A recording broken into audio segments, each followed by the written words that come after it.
about how traffic in Moscow is very similar to that in Korea. 자, 한국, 특히나 뭐 서울하고 모스코바라고 하죠. 모스코바하고 좀 교통 상황이 좀 비슷하다라고 이야기를 했습니다. 자, 이유도 얘기를 해줬는데요. She said because there are a lot of cars on the streets during the rush hours. 물론 출퇴근 시간에 자동차도 많고요.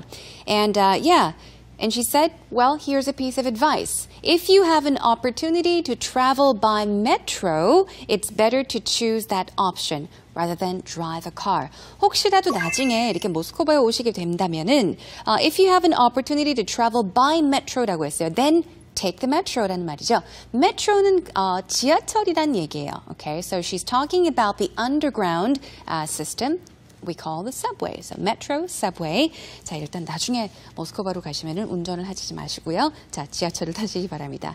And then she said, Serena asked, what would be the worst time for Moscow라고 물어봤는데요.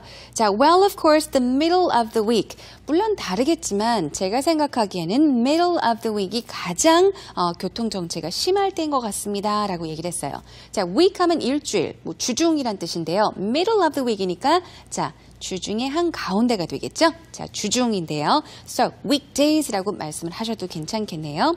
또 이런 말을 했어요. Also, if you're in the center. 자, 어디 센터가 아니라 중앙이란 뜻으로 이야기를 한 것 같죠? In the middle, she said, it's very crowded in the center. Because everything is concentrated in the center. 이런 말을 했는데요. 일단 concentrated in the center. In the center는 정중앙이라고 생각을 하시고요. concentrate 하면은 그곳으로 다 이렇게 밀집되어 있다. 그곳에 다 몰린다. 자, 중간에 집중되어 있다라는 말 되겠죠. She mentioned something about the businesses, cultural activities 이런 것들이 다 중간에 집중되어 있다. 뭐 기업들이나 문화 행사들이나 이런 것들이 다 그곳에서 이루어지기 때문에 그곳이 가장 바쁜 곳이다. 정체가 가장 심한 곳이다라는 이야기를 했었죠. 또 하나 이유를 얘기를 했어요. 모스크바에 가보시면은 자, 이런 길이 이런 식으로 만들어져 있기 때문에 아무래도 좀 복잡하다라는 말을 했는데요. The roads are made in the radial structure라는 말을 했어요. radial 하면요, radius 아시죠?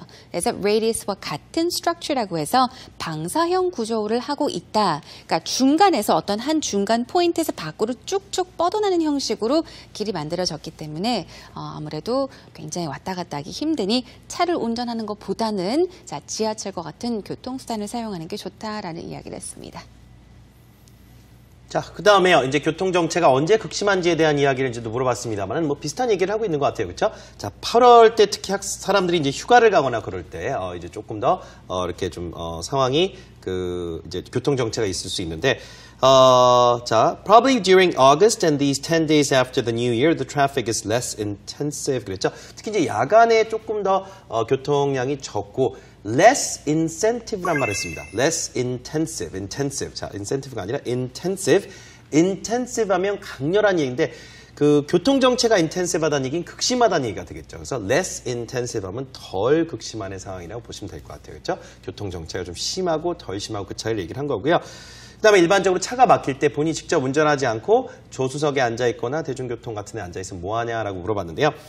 조수석은 영어로 뭐라고 하냐면요.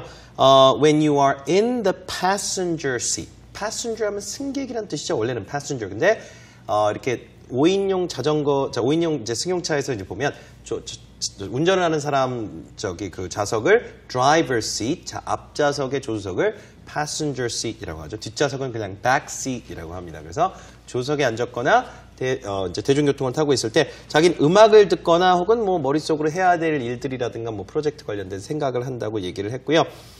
특히 이제 길이 이제 막혀서 꼼짝도 못할 때라는 표현도 아까 했었죠. What do you do when you're stuck in heavy traffic? 자, stuck in traffic이라는 표현 저희가 지난번에도 했었습니다. 그렇죠? be stuck in 근데 heavy traffic 그러니까 극심한 정체에 발이 묶였을 때 어떻게 하느냐? 자, 그런 얘기를 물어봤죠.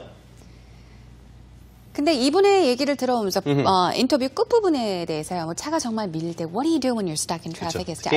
I felt that she was a very positive person because at the very end she was a very I guess a caring person. 운전을 직접 하시는 분은 얼마나 힘드시겠어요. 그러니까 저는 그래도 뭐 다른 거를 할 수 있지만 그분이 가장 힘드시겠죠라는 얘기를 했어요. 그렇죠. 운전을 본인이 안 하고 있다는 게 그나마 다행이라고 생각한다고 Yeah. 말씀하셨어요. 맞아요. 교통 밀릴 때 운전하는 사람 얼마나 That's true. 힘드니까. Yes. 자, 그럼 오늘 이 교통 정책 관련된 얘기까지 정리를 하면요. 오늘 이번 주 교통 테마들이 다 정리가 됩니다. 네. 자, 마지막으로 오늘 주제 중에 퀴즈 드리겠습니다. Okay. Here we go with today's quiz. 자, 오늘 교통이 완전히 최악이야 라고 얘기할 수 있겠죠. 정말 심하다라고 할 때 최악이야. 가장 심했을 때, 정말 심할 때 이렇게 말할 수 있는데요. In English, you can say traffic is blank tonight. 자, 오늘의 대화 내용을 비롯한 교환들은요, 모두 저희가 여러분 잘 보실 수 있게 저희 홈페이지에 올려드렸으니까 여러분 활용 많이 해주시고요. 자, 다음 주에는요, 은행 관련된 얘기를 전부 해보겠습니다. 은행에 가서 하는 여러 가지 일들, 뭐 예금, 뭐 대출, 뭐 현금 지급기, 온라인 뱅킹, 은행 지점 전부 다음 주 주제들 여러분 기대해 주셨으면 좋겠고요. 자, 저희 생활영어 홈페이지 찾아오실 분들 EBS e사이트에 오셔서 검색창에 생활영어 치시고요. 저희 다시 보기도 무료로 제공됩니다. Okay, everyone, have a great weekend and don't get stuck in traffic. We'll see you on Monday, everyone. Bye. Bye-bye. Hey now, you're rock.